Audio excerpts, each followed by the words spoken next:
The broadcast is now starting. All attendees are in listen-only mode. Greetings, everyone, and thank you for joining our virtual cruise and sip and sail cocktail hour along the beautiful Douro River through Portugal and Spain. We will begin momentarily, and we'd like to remind you that this is a live and interactive event, and we'd love your participation. If you're joining us from GoToWebinar, please type your questions and comments under Questions tab of the GoToWebinar menu. If you're joining us on Facebook or YouTube, please use the comments section below. Our team of talented multilingual moderators will be answering your questions in real time, and at the end of our hour together, we will address the most frequently asked questions during the Q&A portion of our program. It is now my absolute pleasure to introduce to you our hosts for today, co-founder and executive vice president, the ever-sparkling Christine Karst. Hola, Christine. Hola, Sonia, and hello, good afternoon, good evening to all of you, our valued travel advisor partners, our loyal guests, and all our new guests who would like to cruise with us in the near future. We so appreciate spending this fun cocktail hour with you, exploring the beautiful Douro River, one of my favorites. Thank you, Christine. And of course, co-hosting today is our co-owner and senior vice president of sales, the charming Gary Murphy. Hello, Gary. Thank you, Sonia. Christine, I'm so excited about this presentation today because when you look back historically, the age of discovery, really in the 1400s, was launched by the Portuguese. The Portuguese at one time almost ruled half the globe. Mm-hmm. And you see that in the richness of the destination of Portugal, the cities like Porto. You think about the navies that left that port. So a lot of interesting topics to talk about, especially the beautiful Douro River. Now, I did a little history research, Christine. Douro, it's arguably coming from the Irish word dobra for water. So the Celts, they had some influence in the area too. So I'm always trying to get my Irish heritage wherever I can. Oh, Gary, this is absolutely wonderful, and it shows, right, how so many nations were connected with each other. So let's get started here. So today we will be talking about our incredible itineraries through Portugal and Spain on the Douro River. And you might know that the Douro River is one of the oldest wine growing areas. The Douro is also named after the Portuguese word for golden. And if you have not seen a picture of it, our AmaDouro ship is actually painted gold because of it, to reflect the heritage. If you like things that glitter like gold, Portugal's Douro River Valley is one of Europe's most beautiful and unspoiled regions. Some even say it is an underrated wine region, but that's why everyone has discovered it now. And, we are very, very busy taking bookings for the Douro. And if you, like us, appreciate a nice glass of wine, you will be happy to know the Douro River Valley is also home to Port Country, the oldest demarcated wine region in the world. This region is also known for its rich cultural traditions, such as Portuguese fado music and flamenco dance, some of which we will hear just a little bit later. And isn't this a stunning view of, let's go back, the stunning view of Porto, the old town, UNESCO World Heritage. I think for us, one of the most beautiful docking locations we have, because our ships are docked right across from the old town, where the port wine area is, but you will look to this old town. And if you want to walk over there, it is 15 minutes, but of course you can be also faster and quicker. Our cruise managers will explain this all to you. So Christine, isn't the Douro Rudy's favorite river? It is. I mean, from the get-go, he always enjoyed going there, even fishing in the river, really, because it's also such a small and very personal river. And the people, such great history, as you explained earlier, Gary, but the people are so modest, so kind, and so polite. Just a pleasure to be with them. So now it's time, I believe, to introduce our very first cruise manager, and this is Luis. So Luis, I remember last year when we questioned the Douro, we cruised with you. And it was actually wonderful to spend a week together. You are Portuguese. You fell in love in what you consider to be the job of your lifetime. Now, there is so much about passion and love, right? You love to share your knowledge and your passion with everyone you sail with. And every guest noticed this, and you are around everyone. You now have been working as a cruise manager with our company, AmaWaterways, for 3 years. And you are joining us tonight from Lisbon in Portugal. Yes, yes. Thank you very much for the invitation. And it is a pleasure to be here. And good evening from Portugal. And I'm looking forward to share some of my knowledge with you and some curiosities about the river. Great. Now I get to introduce Abel, don't I? Abel, are you there? Here I am. I'm coming. All right. Hi. Good to see you. Hi, Gary. Hi, everyone. Good evening. Abel, you've been with us now, what, 7 years you've been cruising with us, correct? Yes, that's correct.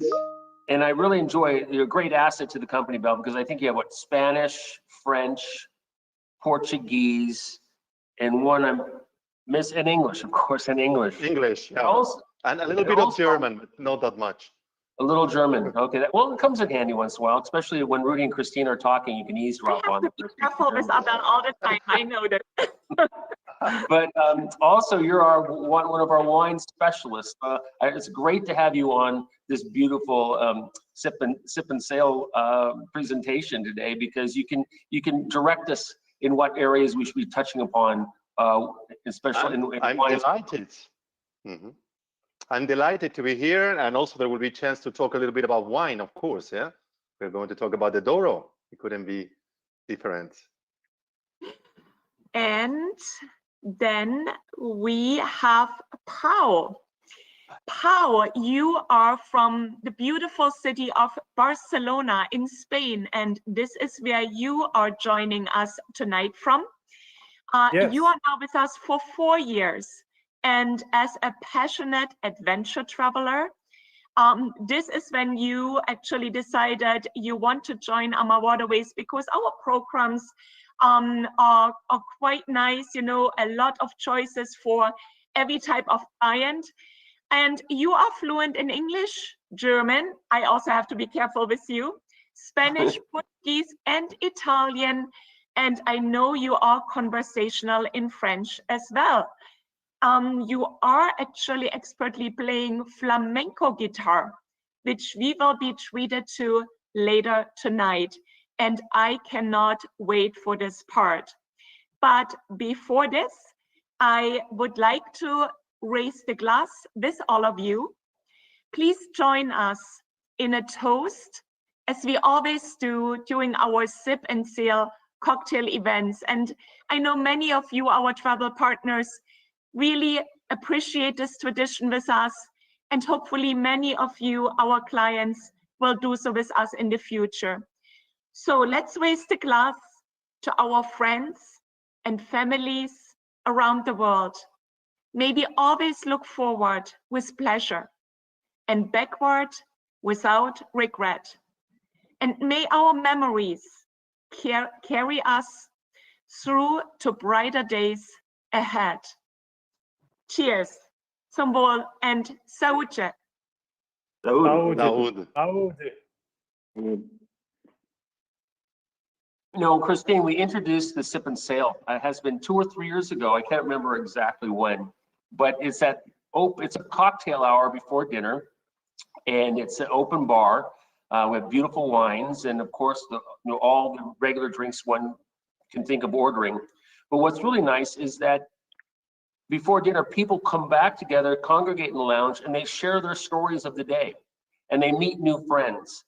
And ever since introducing it, we've had, great results. And people then will go and join people they've just met during the cocktail hour for dinner. They'll talk to the maitre d' and say, "Oh, I'd like to join this couple," and we gladly arrange it, don't we, guys? And I also know that our bartenders, they love to prepare some wonderful cocktails there, cocktails from the region. And I know we have later one here for you, right? So we always have a cocktail of the day. We always have the cocktail of the day. But you think about it, AmaWaterways, we'll serve champagne or sparkling wine for breakfast. For those of you cruising with us, please, on the first day of the cruise, order a mimosa or order a champagne, because it takes one person to get everyone going. You'll see sometimes that doesn't happen until day 3. But then we have beautiful wines and beers with lunch. We have the open bar before dinner, and then we have those excellent wines served through the meal. So with dinner, and then the port wine with dinner as well in Portugal, right, on the Douro. And I know, Pau, you want to explain what happens after dinner. Well, the sip and sail actually is just the very beginning of our evening. You know, it's sipping there, and then usually we do a port talk. The cruise manager in the lounge, we do a port talk on tomorrow's adventures. Then we have an excellent dinner on board, and after that we have fantastic onboard entertainers, like local entertainers. But since today, I'm afraid we are virtually cruising, we don't have these local entertainers for you. So I would like to share a bit of my passion, which is flamenco music. You know, I'm Spanish, so it's deep in my blood, and it's flamenco. It's a thing that I love. It's a word that comes from flamengus. It's an Arabic word. So this is a piece of flamenco just for you. It's a bulería. Hope you will enjoy it. It's bulería. It's a falseta por bulería. There's a short explanation. It's a short piece just to show you flamenco is a very special technique. That's why it's intangible UNESCO heritage. Hope you enjoy this piece.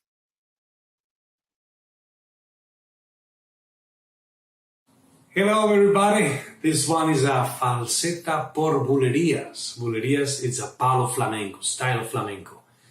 It is very important. Falseta is like storytelling. It's a love song. A love song between a young peasant coming back from work after a hard day working, comes back to town, and he wants to see his beloved one.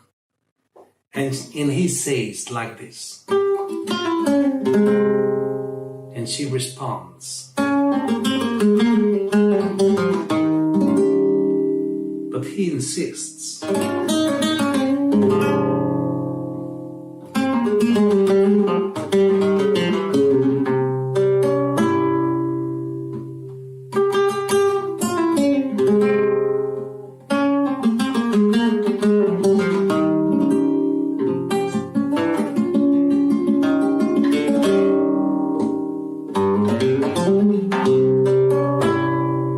And all of a sudden romance starts.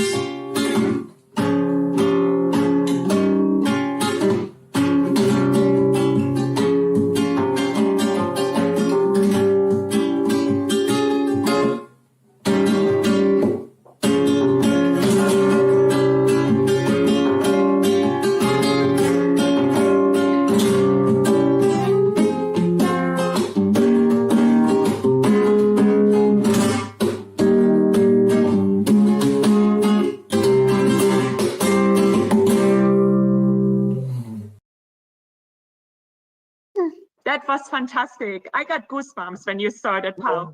Thank you. So good. So now we have a trivia question for you. Abel, I think this is directed towards you. And right now you're in Madrid, am I correct, Abel? Exactly. That's right. Okay, so where did flamenco dancing originate? Is it in Andalusia, in Portugal, in Venezuela, or Algeria? So folks on the call today, why don't you vote and we'll see what the right answer is. Yes, I think that Pau didn't put it easy because he mentioned that today it's a World Heritage, intangible World Heritage. So today is widespread. It's popular in many countries. But yeah, that is the question. Where did it originate? And do we have the results? Well, look at everybody. People know it. People watching this today know the answer. Yes, Andalusia. Yes, I do. Yeah, definitely. Yeah, Andalusia is a region in the south of Spain. Yeah, And it's not exactly known in which part of Andalusia, probably in the capital Seville or maybe in Jerez de la Frontera, the city where the sherry comes from. But it's in that region for sure, Andalusia. And it's very interesting because we know that it comes from the mixture that during the Middle Ages, the cultural mixture that happened in this country, with Arabic population, also some Jewish population, Christians as well, and the influence of the gypsies. So everything melted together, all blended to form what we know today as flamenco arts. It's not just the dancing, but also the music, clapping, singing. So it's a very, very rich one.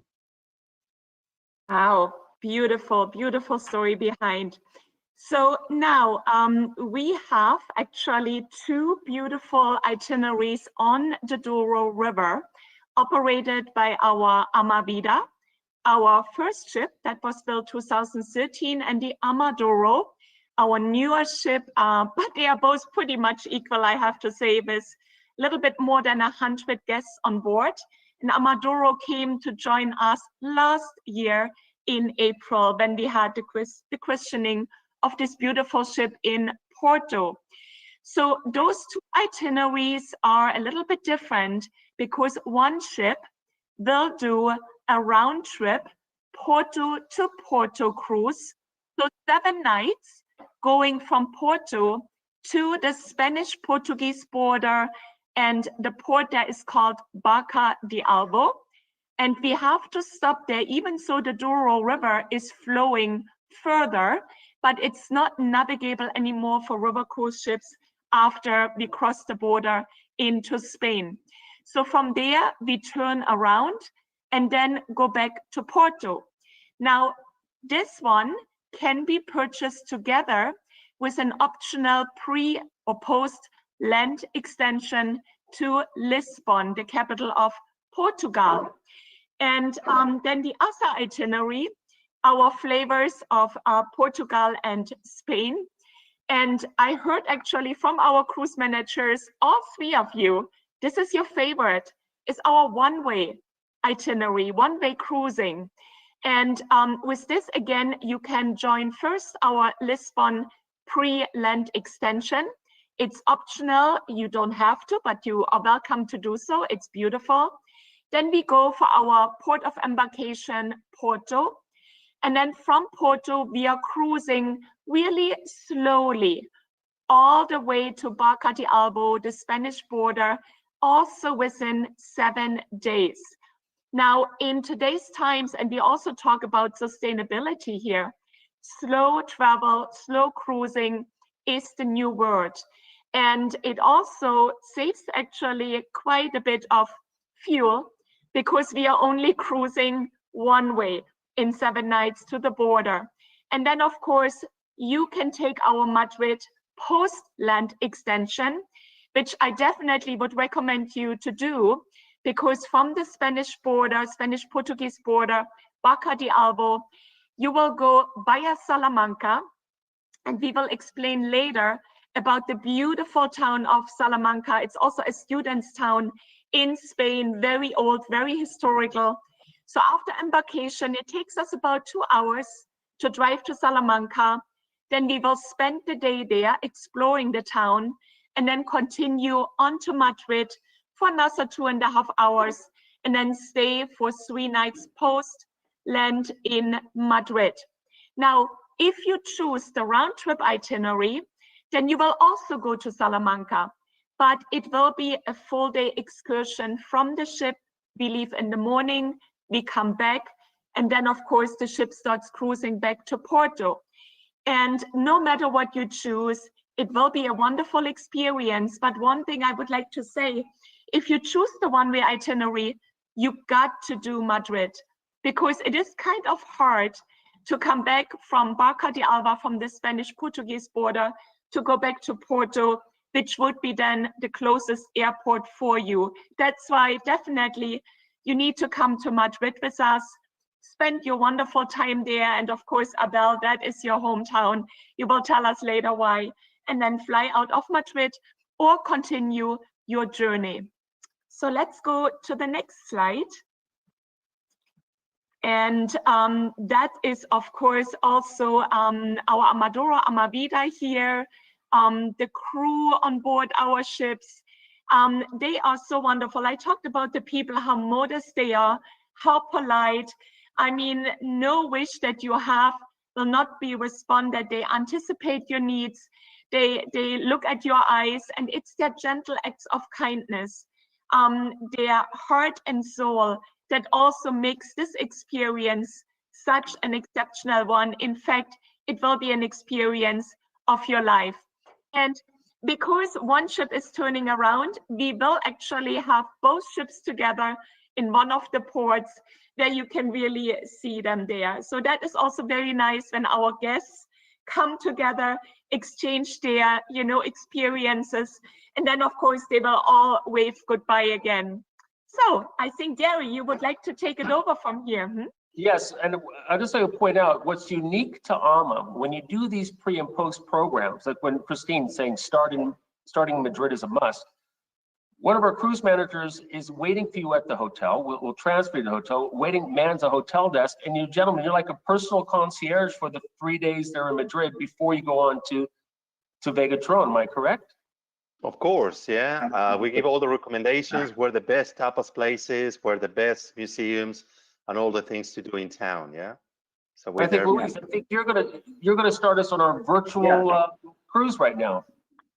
Yeah, absolutely, Gary. I totally agree with you. Just by joining us on the pre and or a post extension totally makes the difference. First of all, in this particular situation, when we start in Lisbon, you have the chance to meet not only your cruise manager, the one that will be with you from the beginning to the very end of your experience, but also you'll start making new friends from day one, because you, together with a new group of people, you will start moving around a new destination. And in this case, you'll be able to meet Lisbon, not only Lisbon, but also Sintra, which is another fantastic city.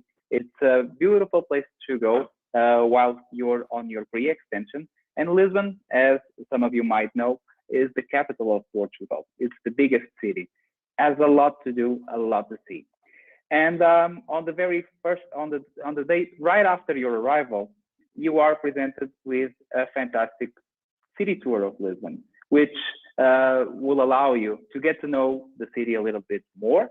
It's very complete because it consists on a mix between a bus ride and a walking part, where you will be visiting most of the landmarks of the city of Lisbon, including a UNESCO World Heritage Site, which is the Jerónimos Monastery. Afternoons are at your leisure, which means that you'll have plenty of time to visit museums. And my suggestions would be the Fado Museum.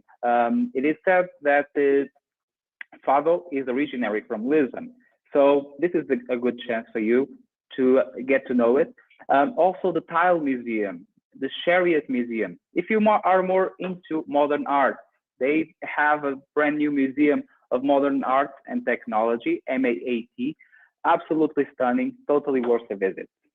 Our hotels. Well, our hotels in Lisbon, they are very conveniently located next to the upscale shopping district. So you'll have the chance to shop around. Also, right next to our hotels, you will find a very pleasant park for an afternoon walk called the Asworth the 7th Park. And inside of this park, you'll find a tropical garden, beautiful place to go. Also nearby, you will find a foundation, the Foundation Carlos Gulbenkian, with a very interesting museum for you to go. And of course, while you're in Lisbon, be part of the tradition and engage in the local tradition. Have some food, try some of the local gastronomy, because we are also very famous for that. And also on top of that, our pastéis de nata in Lisbon, they are unique.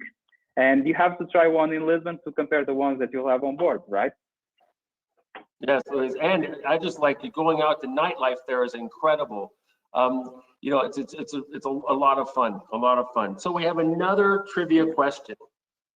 Which of the following facts about Lisbon is true? It is at a higher latitude than New York City. It has more population than Athens. It is considered the most multicultural city in Europe. It is older than Rome. Louise, which one you know want to get just sort of expand upon this, or what do you think? Well, I have a guess, but let's wait and see if I was right or not. Yeah, you know what, Louise, I'd like is when you talk about doing your city tour on the first day, when you do the city tour with the guests on board, it gives them a great understanding, a layout of their surroundings. So that's generally when we do a pre or post package, we always introduce the guests to the city. So when they do have leisure time, they can go back to those interesting spots or the spots they've truly enjoyed as part of the city tour. Yeah, I mean, after the city tour, you are very familiar with the location, so you can easily move around. And Lisbon is no different. So the city tour really makes a difference. So I think that most of our people that are watching our Sip and Sail didn't guess it right, because in fact the right option is Lisbon is older than Rome. In fact, Lisbon is just 400 years older than Rome. It's the second oldest capital in Europe, just right after Athens. Yes, what's also nice about when you're going on an Ama River cruise is the amount of included shore excursions every day. We'll have three different paced walking tours, a moderate, a gentle, more active. We'll have a culinary, we might have a hike. So, and they're all included. So if you're traveling with your family, you know, some people might want to do a culinary experience, the other might go for a hike, but they all come back together on the ship and just, again, share the experiences of the day. Yeah, absolutely. And that's because we know that one size doesn't fit all. So we do adapt, and we do make sure that everyone feels accommodated. So in Lisbon, after we feel immersed in the local culture, we have a transfer that we leave the hotel on the third day of our pre-extension, and we make our way to the ship. And on our way to the ship, we have something very special prepared for you. We have a program to go through on that day. We leave Lisbon and we visit a very picturesque city called Tomar. Tomar, as some of you might know, is a city that has the convent of Christ, which was the headquarters for the Knights of Templar. A little bit of history. The Knights of Templar, they were banned from Europe around the 14th century. But in Portugal, they renamed them. So they started to be named as the Knights of the Order of Christ. And during our pre-extension, if you join us on our pre-extension in Lisbon, on our way to the ship, we stop in Tomar. And our stop in Tomar basically consists on a visit to the Convent of Christ, which was the headquarters of the Knights of Templar, which is also a UNESCO World Heritage Site. And you will have some time to have lunch, and then we continue the way to the ship.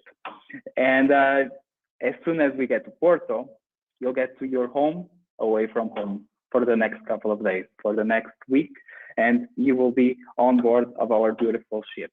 As soon as we get on board, you will just need to adapt, relax, and later that day we have our welcome cocktail, which makes you to get to know different people, different friends, and maybe get to know different cultures. And it will be followed by a welcome dinner, the best way to make new friends as well. And later that night, we have something unique because, as you know, we only sail during the day on the Douro. But in this particular situation, we do have a night cruise. So we cruise around the city of Porto. We will see the city completely lit up while enjoying a tasty glass of port wine and listening to some commentary provided by your cruise manager. It's absolutely a great experience. And the very next day, it's time for you to meet my hometown, Porto. And as you were saying at the beginning, Gary, we offer a wide variety of choices when it comes to our shore excursions. In Porto, we offer to visit the City of Bridges tour, and also the Porto Hike tour. And let me just give you a small hint. All of these tours are followed by a port wine cellar visit with a port wine tasting. What more can you wish? Porto is the second biggest city in the country.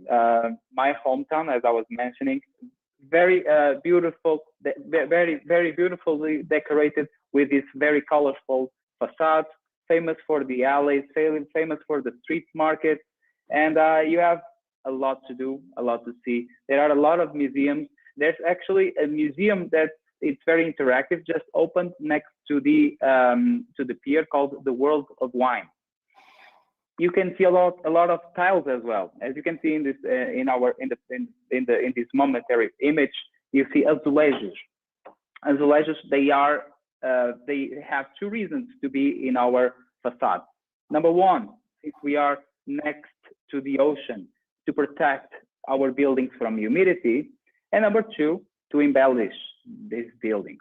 So this particular image, it corresponds to a chapel, the Chapel of Souls, right next to the place that I live in Porto. And this particular drawing, it depicts the life of Saint Catherine and Saint Francis of Assisi. It's located just in the main commercial street of Porto, perfect for you to get some shoe shopping, clothing shopping, and visit one of the most beautiful cafeterias in Porto, the Majesty Cafe. While you're there, please make sure that you try our Portuguese version of the French toast. We call it rabanada. It's delicious. Stunning. Well, and now I would like to guide you through Pinhão. Well, Pinhão is one of my favorite stops, one of my favorite port of call, and I think this picture speaks more than 1,000 words. It's the heart of the valley. It's where we consider to have the perfect conditions to produce our high quality wines. As you can see in this picture, all around you have terraces, you have vineyards, and as soon as you step in Pinhão, you feel like you're walking in a postcard. You have everywhere you walk around, you look around, and you'll see people working in these terraces, and it's absolutely magical. You have a very nice promenade. You can go in town, visit, mingle with locals. You can visit the train station with a beautiful tile panel that depicts the story of the port wine. And around this area, you can also find some of the most famous port wine brands. They have some of the properties there around Pinhão. And during your shore excursions, by joining one of your shore excursions in Pinhão, you will have the chance to see some of these properties, which makes it even more special. And since we are talking about port wine, and since we are talking about the magic of having some port wine, I would like to share with you this video with the recipe, and I really hope that you enjoy it.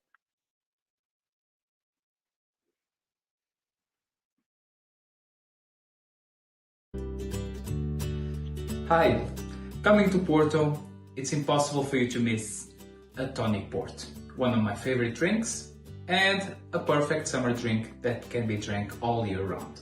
It's very basic, just a couple of ingredients, and you will have a perfect drinks to have your friends when they come over to your place. So basically, all you need is a glass with some ice, some lemon peel as well, tonic water, and some white port. So basically, you need to pour just a little bit of white port, then some lemon. Some people like to add a more citric flavor to it, so you just pick the lemon peel, just swap it around, and then you add the tonic water.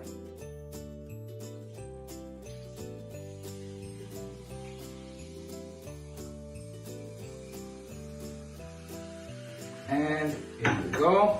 Just stir it a little bit. And here you go. The perfect summer drink. Cheers!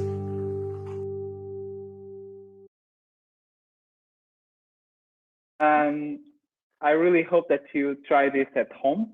It's a very tasty cocktail and very simple to do, and something that really pairs really well with a tonic port is this. I believe that you can all see it, right? They smell really good. This is Mama's recipe. We call it codfish cakes or bolinho de bacalhau. So as you know, in Portugal, we have a wide variety when it comes to gastronomy. And we have a lot of seafood. We have a lot of codfish. And as a matter of fact, codfish is the national fish. It is said that we have more than 365 different recipes with codfish. So you can have basically a different dish of codfish all year round. So I believe that you will never get enough of it. So besides codfish, besides our excellent dishes, we have also our pastries. And in Portugal, we have an advantage. They are calorie-free, like pastel de nata. They are just delicious. You have one in Lisbon, make sure that you have a few on the ship and another one in Porto. Everywhere you go, any bakery you go, please make sure that you try our codfish, our pastel de nata, because every place has a little bit different kind of pastel de nata. Visually, they look basically the same, but the taste is slightly different. Besides all the gastronomy, on board our ship, we have, as you know, Portuguese crew, Portuguese chefs, and we offer regionally inspired cuisine with locally sourced ingredients. And our award-winning dining is offered complimentary, as well as something that I totally recommend you to try whenever you come here, is our Portuguese style barbecue. Delicious. And I'm absolutely sure that you're gonna love it. Well, Luis has presented all these Portuguese delicacies, and I think we need to pair them with something. And that is not a problem at all, because Portugal is the perfect country, very rich in terms of wine. I think the flagship of all the Portuguese wines is, of course, the port wine, which is produced not in Porto, surprisingly, but in the Douro Valley. The grapes are grown in those terraces that you can see there in the slide, that they have been shaped throughout the centuries by the Portuguese. That's really one of the highlights of our cruise, because all the demarcated area, or most of the demarcated area, is considered by UNESCO as a World Heritage Landscape. Definitely something not to miss. And that is great because we sail it during daytime, so we don't miss a single kilometer, a single mile of our itinerary. So the port wine, I would say, is a complete universe within the world of wines. It's totally different, fortified wines. And during our cruise, we get to learn all the secrets, all the mysteries of the port wine. We visit several wineries, very different, the ones from the others, and also the styles they produce, from the white port that Luis has used for his recipe, to the tawny with nutty, very complex flavors, or the ruby, which is much more fruit forward, and of course, including the famous vintage port, which is the Rolls Royce, so to say, of the port wines. We have we have many chances to taste it. Yeah, after every dinner, we get a glass of port wine when we visit our wineries. So definitely, you will find your favorite one when you are in the sailing the Douro. But port wine is just one of the many fantastic wines that the country has to offer. Yeah, the whole Douro Valley produces the so-called Douro. Yeah, they are, so to say, table wines. They have really great quality, but I mean not fortified wines. Mostly red and the grape varieties. Yeah, I really cannot tell you because there are dozens and dozens of them. Yeah, Portugal is considered the European country with the biggest number of grape varieties. Yeah, so in most of the cases, they are prepared with blends that only the producer knows. Yeah, so very, very rich and very complex. And other great wines, Vinho Verde, yeah, literally it means green wine. Is produced in the area closer to the Atlantic. That's the one you're drinking, Christine? Yeah, that's lovely. Yeah, I love the It Vinho has Verde. little bubbles in them. A little Yes, it has a little bit of spark. Yeah, not too much. But it pairs fantastically well with many foods, seafood, yeah, with fish dishes, and with many other things, with cheese as well. So it's really, really great. It's called green wine, Vinho Verde, not really because the color of the wine is green, but because the grapes are still very young and green. And actually, it can even be red wine. There can be red, green wine, if it makes any sense. Yeah, so officially it's possible. There's a small percentage which is like that. During our itinerary, I'm going to talk about that in a while. We do visit a wine estate producing this Vinho Verde, fantastic wine, a fantastic one, and we also get to taste the sparkling wine, yeah, let's say the proper sparkling wine in Lamego, the so-called Raposeira, and also we get to taste the muscat wine. Yeah. Today, yeah, what I am drinking, yeah, we are talking about the Douro, which is a river that unites both countries, Spain and Portugal. So I wanted to make a blend of both countries in my glass. So I decided to make a sangria with port wine, with red port, yeah. So it has a little bit of the Spanish and the Portuguese soul all together, yeah. And the port really gives it an extra flavor, which is fantastic. I think I So will try this Luis, afterwards, Abel, when it's a little bit yes, later here. I can share the recipe with you, yeah. And we continue sailing upstream in the Douro River, and we're getting to one of our next stops, which is the Quinta da Veleda. This is one of my favorite stops because it really gets to give us a lot of the taste of the country.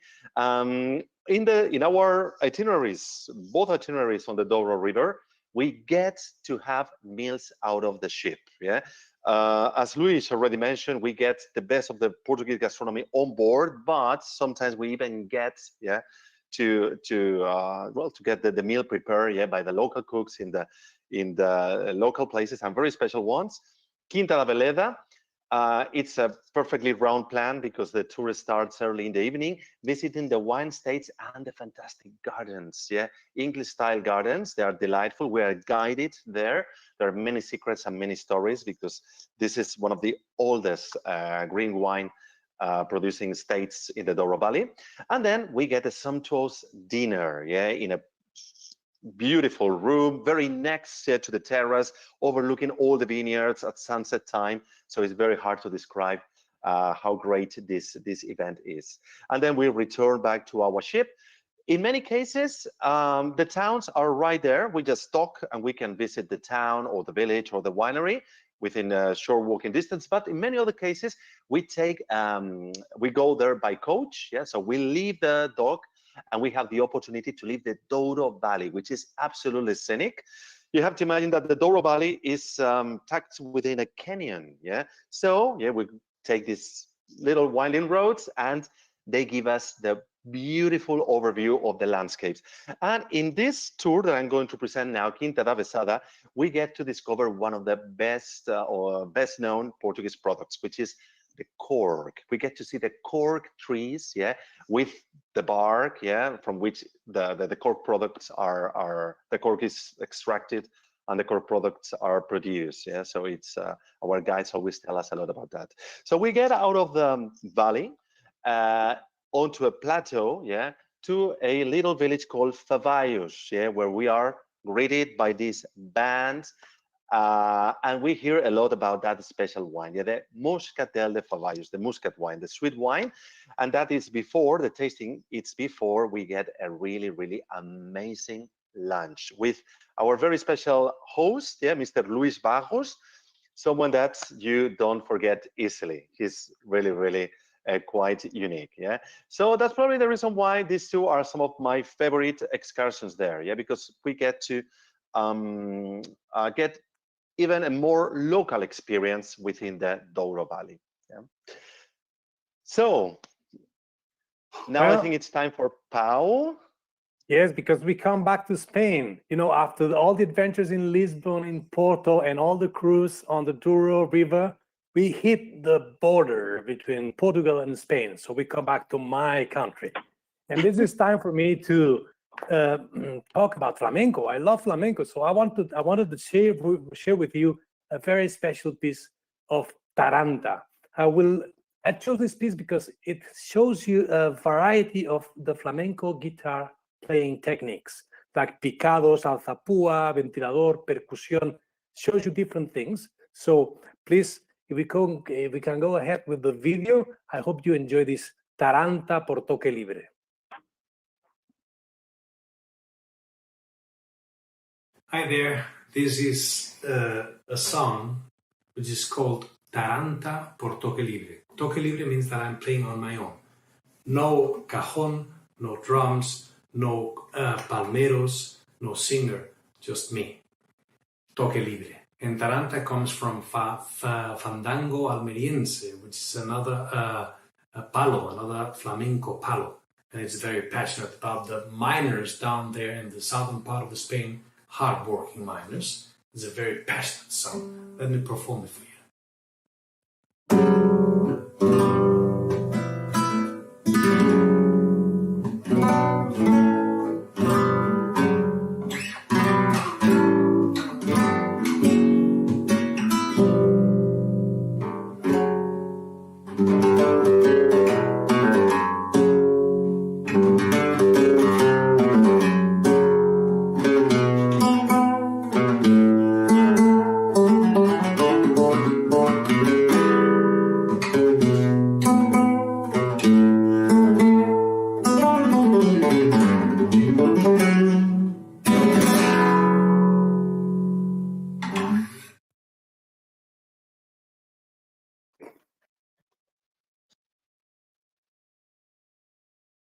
Well, that was awesome, Pau. Yeah, you completely brought us here into Spain, yeah, with the music.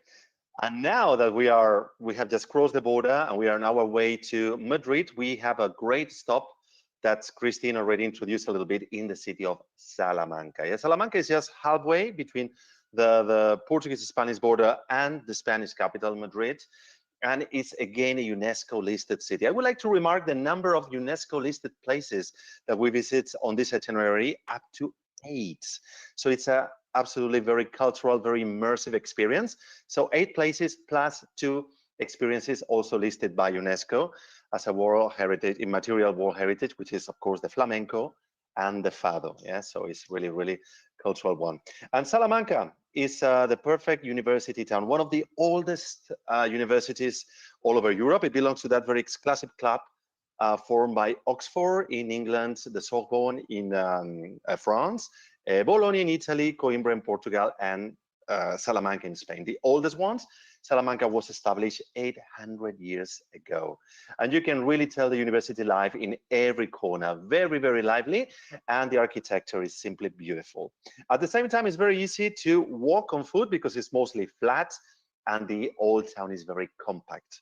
And what I love, absolutely love about this city is that you can see many different styles, yeah, dating back to the Middle Ages, yeah, the Gothic period, Renaissance, Baroque, Plateresque, which is unique to Spain, and everything is perfectly blended because it always uses the same type of stone, the so-called golden stone from Villamayor, yeah, quarry outside Salamanca. Yeah, so all styles are blended in perfect harmony. Now on your screen, you can see the Salamanca Plaza Mayor. You know, Plaza Mayor is the main square that you can find in many Spanish cities, but most Spaniards would agree that the most beautiful of all of them is the one in Salamanca. Even I, coming from Madrid, the other famous Plaza Mayor is the one in Madrid. So it's the rival to Salamanca. Even I agree that Salamanca is the winner. Yeah, I absolutely love it.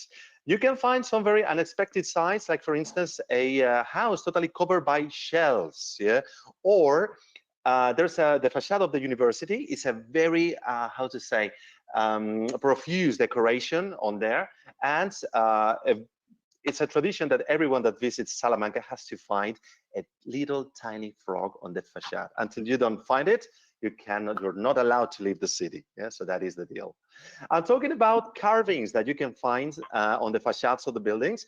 I think we have another trivia question, and also something very unexpected. Yeah, and this time it's about the new Cathedral of Salamanca. So what unexpected object can you find in the carvings of the facade of the new Cathedral of Salamanca? So it can be a coconut tree, maybe, or maybe it can be an astronaut, or maybe an Elon Musk's portrait, yeah, or maybe it's a Russian Matryoshka doll. Okay, just choose the one. This is not an easy one, yeah, I have to say. I'm sure that even many Spaniards would fail this one, but it's going to be very surprising, yeah, for most of you. So please submit your answers, your choices, because we're going to reveal very shortly which is what can we find in the facade of the new cathedral. And when I say new cathedral, that's because we have two cathedrals in Salamanca, an old one and a new one side by side. So it seems like coconut tree is the most popular, followed by astronaut, and then Matryoshka doll. But I had to say that the correct one is the astronaut, believe it or not. And there is the proof. Maybe I had to tell you that this cathedral dates back to the 1500s. That's when it was made. So who had the idea to put an astronaut there? Of course, it was made later in a restoration in the 1990s. So that part of the facade was a lot, so very much damaged, and they didn't know what was the original carving. So the restorers simply decided to add something new, something from their time, from the 20th century, and they decided to pick an astronaut. So there it is, yeah? Surprising, isn't it? After Salamanca, yeah, we say goodbye to Salamanca and we go to our post-cruise. Well, it depends on the direction. Yeah, if you start in Lisbon or in Madrid, in my home city, where I am talking you from.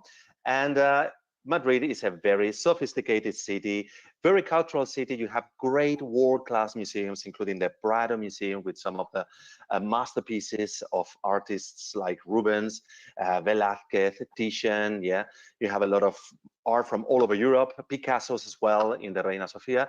And what is on your screen is the Royal Palace of Madrid, the largest royal residence all over Europe. This is not a trivia question, yeah, but maybe you want to quickly try to think how many rooms there are inside that palace. And you will be also very surprised because the final number is around 3,600. Yeah, it is unbelievable. And still nobody lives there, not even the King of Spain, yeah, who considered that that palace is simply too big for him. So it's most of the time open for visitors. In Madrid, you can find great tapas restaurants. You can find, as I said, museums, very intense nightlife, yeah, world-class shopping. So there's many things to do for everyone. And of course, great flamenco as well. Yeah, it's one of the, it's considered today probably the capital of flamenco. That's where the big artists, they want to make a big name over there. During our stay in Madrid, we spent 3 nights there.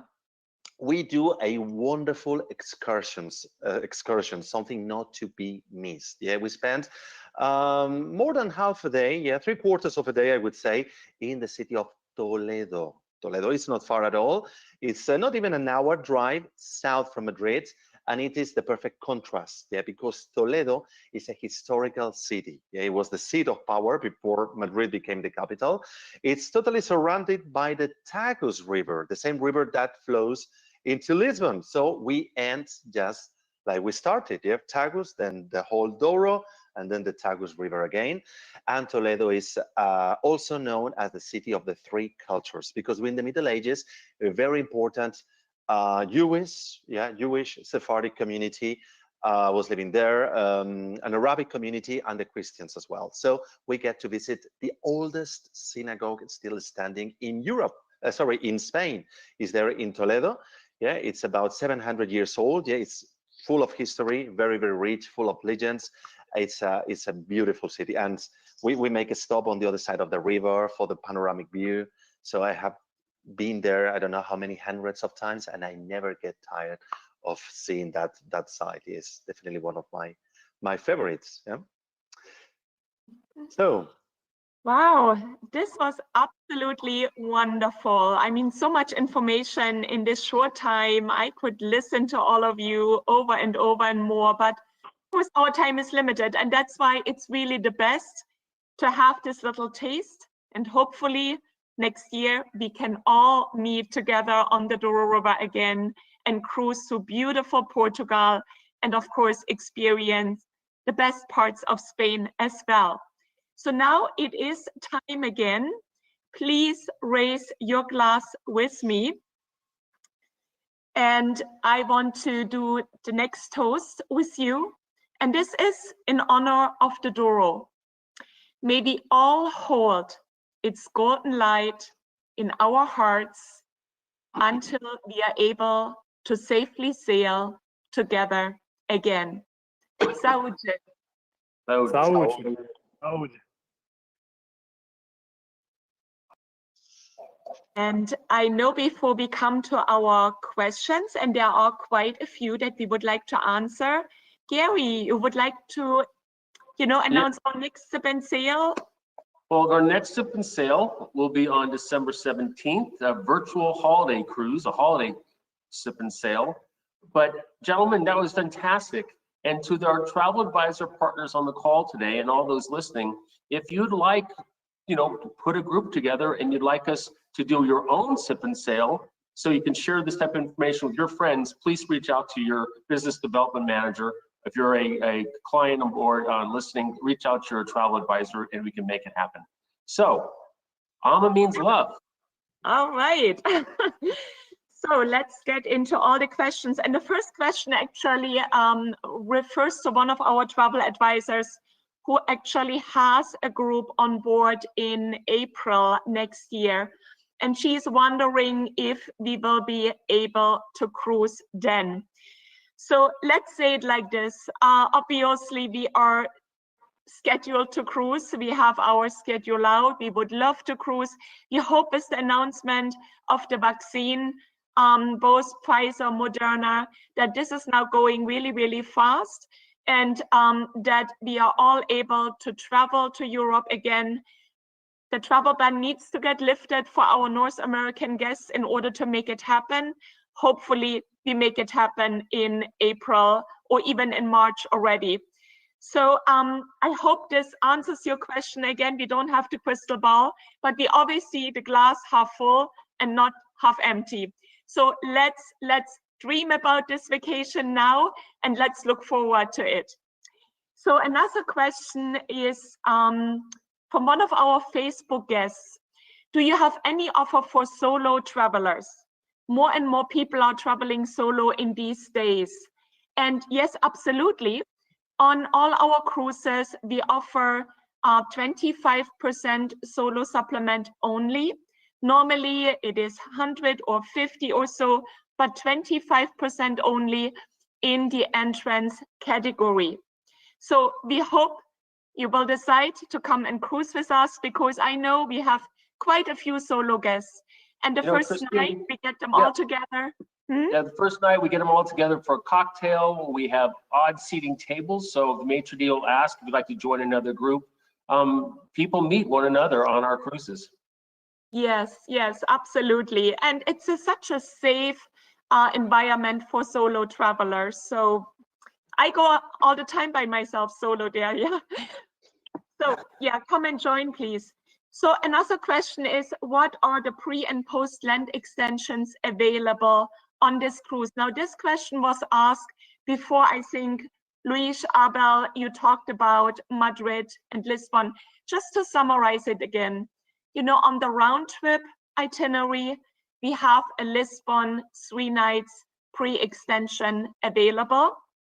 And on our one-way itinerary from Porto to Barca de Albo to the Spanish-Portuguese border, you can do Lisbon as a pre and Madrid as a post if we start in Porto, or vice versa. If we end in Porto, then we have Madrid first and Lisbon as a post, or you can also choose to do just one of our land extensions. But if you do one way, always consider to do Madrid.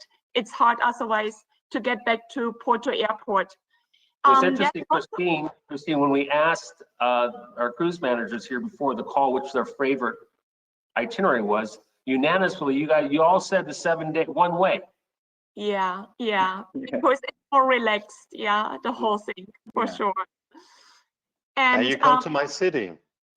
yeah, Oh, is that why you said it, And Abel? it gives you a whole impression of the Iberian Peninsula. So you'll get 2 countries and you get 2 capitals, 2 different capitals. I think it really enhances the experience. it really, really does. Yeah. And there's also a question if we do post or pre-extensions in Porto. Now we do have our extra nights in Porto because we spent quite a bit of time in Porto during the cruise, where Luis explained our city tours and everything what we offer you in Porto. So you really spend some good time in Porto during the cruise. But if you want to stay longer, we have extra nights prepared for you at the beautiful Jetman Hotel.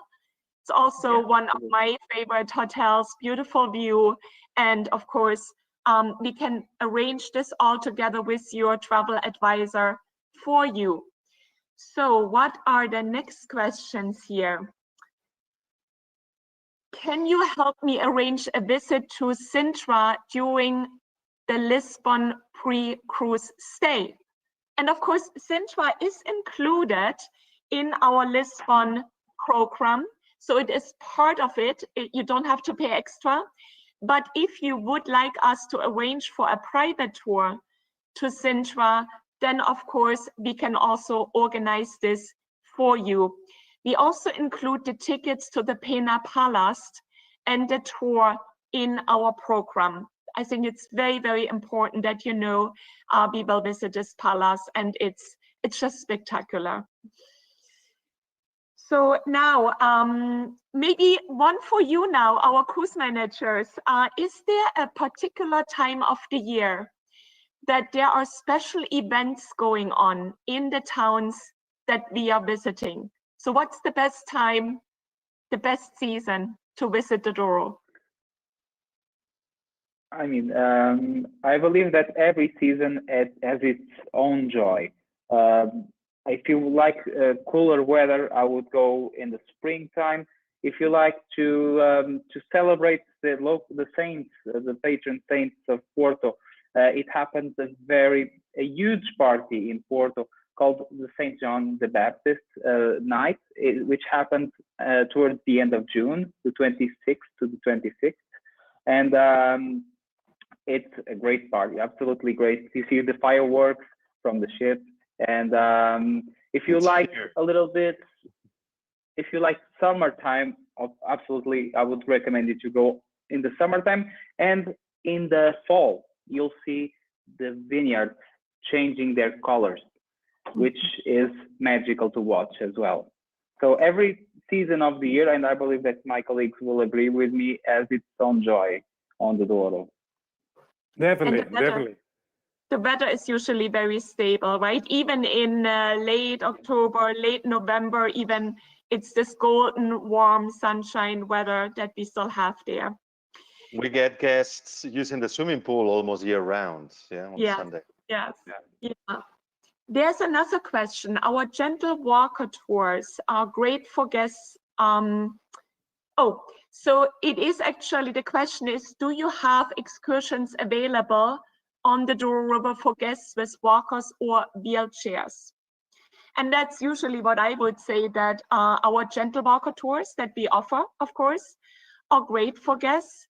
Now, a wheelchair is a little bit more challenging because of the conditions of the roads, the cobblestones, in many of the different cities and ports, lots of stairways that you have to consider. So obviously it can be done. If you would decide for some excursions, you just stay on board, or be close to the port and don't do it all together with the group. But as gentle walking tour, we can pretty much consider all your needs. Or would you answer this a little bit different, gentlemen? No, not really. Because, for example, for instance, if you go to Pena Palace, there's the 19th century, there's no elevator, there's plenty of stairs there, yeah? But obviously we can arrange things for a wheelchair. Just take it easy and just relaxed. And sometimes in some excursions, you don't go there, you stay on board and that's it. Right, right. We You still can always ask your cruise an manager. alternative. Yeah.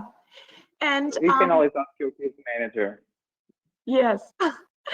So another question is, how can I share this presentation with my friends for later to watch? So yes, so we have all our sip and sail hours and virtual cruise events on our YouTube channel. So please subscribe to our YouTube channel so that you do not miss our next sip and sail. You can also share with your friends and family the link directly from YouTube, which will be available as soon as we have completed our live session today. And of course, this is what we have done now. Many of our travel advisors, when we do our Wednesday webinars and present so many beautiful different destinations, you have asked us to actually do the same event in form of a sip and sail, because you, our travel partners, would like to have your clients come and visit together with us. So what Gary said is so right. We can also do just for you customized so many more virtual cruise events that you invite all your clients, your top clients, your future clients, your potential clients, new leads, and we can all get together on those sip and sail hours. Very easy, just contact us. And now I think we have a special video that we want to play. I don't see more questions. So let me introduce this final video. It's very special for me, ladies and gentlemen. Tonight here in Barcelona, for you it's afternoon, but it's a pleasure because I just called my friend cruise manager Abel and asked him, would you sing a song with me? I'm playing guitar. It's a very special soft flamenco song, which means it's soft. It's not that very intense. And it's Noches de Bohemia. Every Spaniard all over the world, we know this Noches de Bohemia song. And this song is a song that we sang for you from the bottom of our heart, waiting for you in 2021. I'm sure that I'm going to see you in 2021 with AmaWaterways along the rivers. So But Paul, this is you the song. did this remotely. You did this remotely. Yes, each of us from home, from our home. So I That's it? still don't know how I accepted it, yeah? To do this. Oh yeah, no, yeah. It's the But, first time we had a great fun while we prepared this. It's a totally amateur thing. Yeah, I want to set expectations, right? Yeah, and we really hope that you enjoy that you have fun while watching it, like we did when we prepared it. Yes.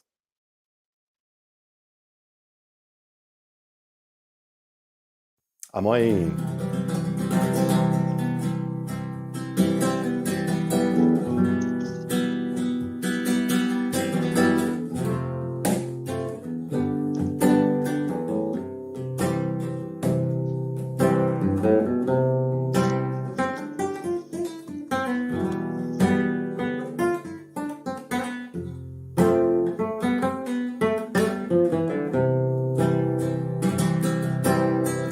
Noches de bohemia y de ilusión, yo no me doy a la razón. Tú cómo te olvidaste de eso. Busco y no encuentro una explicación, solo la desilusión de que falsos fueron tus besos. Ya no sé cómo olvidarte, cómo arrancarte de mí adentro. Desde que te marchaste, mi vida es un tormento.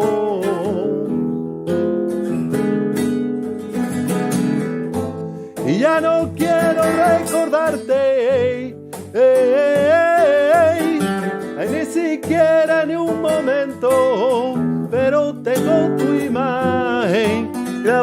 pensamiento.